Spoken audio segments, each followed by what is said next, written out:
Hello and welcome to the interview on France 24. Has Europe prepared a contingency plan for Greece to leave the Eurozone?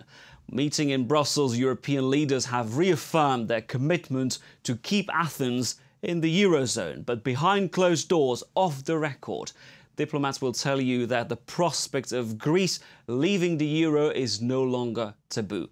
This scenario has alarmed investors, with the euro plunging to its lowest level in more than 2 years. For more on this story, I'm glad to be joined by Alexander Stubb. He's the Finnish Minister for European Affairs and Foreign Trade. Mr. Stubb, thank you for joining us. Now, tell us more. What's the story? Have we broken a taboo here? Is Greece doomed to leave the euro? I think it's our job actually to break taboos, and every member state and every European institution should prepare for the worst case scenario. Our aim is to keep Greece in the euro, but we have to prepare for different types of scenarios. So I'm sure that every member state, every institution has a contingency plan. At the end of the day, it's all in the hands of the Greeks themselves, and they're going to vote on it on the 17th of June. So your country is working like others on a contingency plan, I imagine. Is it manageable to have Greece leave the euro? Well, I kind of don't want to speculate with that question, because it sort of increases the hysteria that we see around Europe at this particular moment.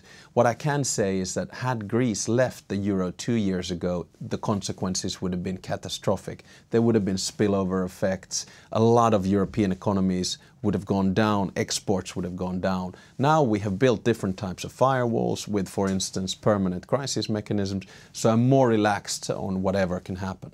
You're more relaxed, but if we open the box, we could see investors speculate on Spain as the next country leaving the Eurozone. Aren't we creating a precedent if we accept this fact? Well, I think the Greek case is very isolated and very different. I mean, after all, in Greece, it's a question of public debt.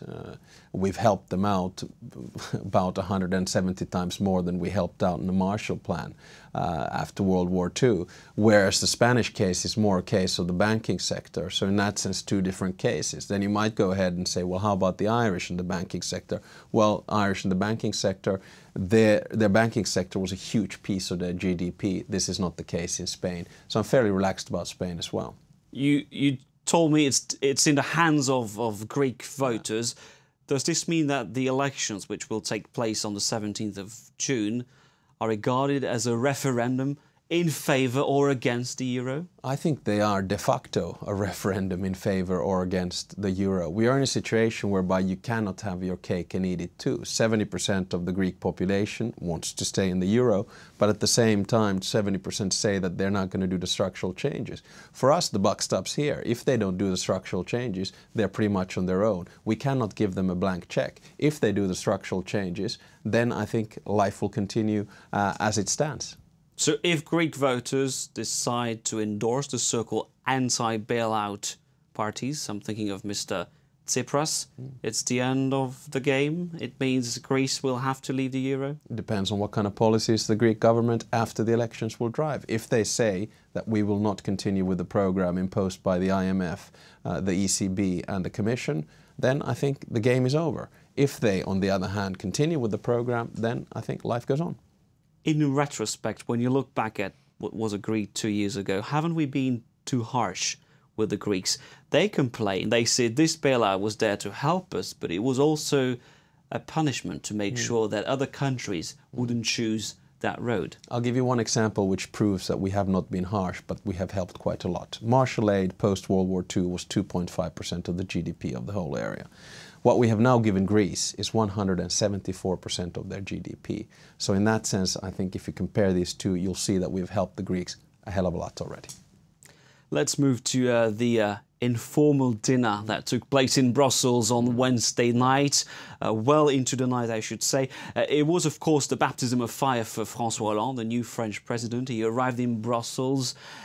He said he's vowed to put growth back on the table. He wants to move away from austerity towards growth. This is certainly a criticism of the policies that your government and the German government have advocated so far? Quite the contrary. First observation, I'm sure it was a fantastic first romantic date in candlelight among the heads of state and government. Second observation is that you cannot juxtapose growth and austerity. Actually, you need both. We call it growsterity. I know the term is a little bit awkward, but it's quite simple. We have been speaking about growth for a long time because after all, this is a triple crisis. It's a financial crisis, it's a debt crisis, and a growth crisis. And then the question is, what do you do with growth? I think you need to do three things. One, structural changes in each and every member state. That means austerity. Two, you need to push for the internal market and a digital single market. And three, you need to push for free trade. After all, you cannot have deficit-driven growth. If that was the case, then Zimbabwe would probably be the most competitive economy in the world. So you're telling me that the policies advocated by the new French president are doomed to fail? I think the basic idea of growth is great, and then we need to start talking about what growth means. For us, growth means structural change, internal and digital single market, and free trade. No stimulus? Stimulus, you cannot stimulate on the basis of debt. It's simply impossible. You cannot take loans to pump money into the economy. In that sense, Keynes is a timing question, and the time is not ripe for Keynes right now. The whole basic idea of the euro is when you're doing well, save. When you're doing badly, spend. Unfortunately, we didn't save, therefore we have nothing to spend. What is your position on Eurobonds? We know that it is a pet project for François Hollande, although it was defended earlier by the European Commission. Are you in favour of Eurobonds? Personally, I'm a federalist, so therefore, in the long term, I think the idea of a Eurobond is very much worth thinking. But the Eurobonds are not, and I repeat this, are not a solution for the current crisis, because basically that would, much like Angela Merkel says, give an incentive for member states to misbehave with their public finances, and we do not want to give anyone that incentive. There has been enough misbehavior already. Why do you think it will give an incentive to those countries to stop tidying up their finances?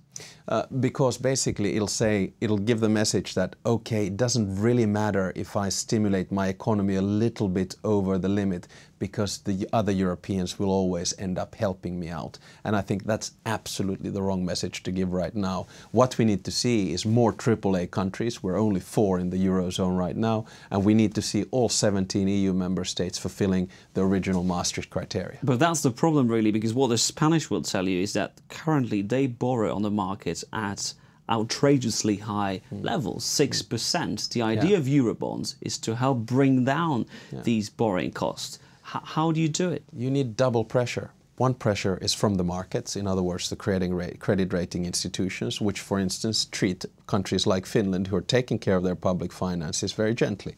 Our rating right now is 1.71%.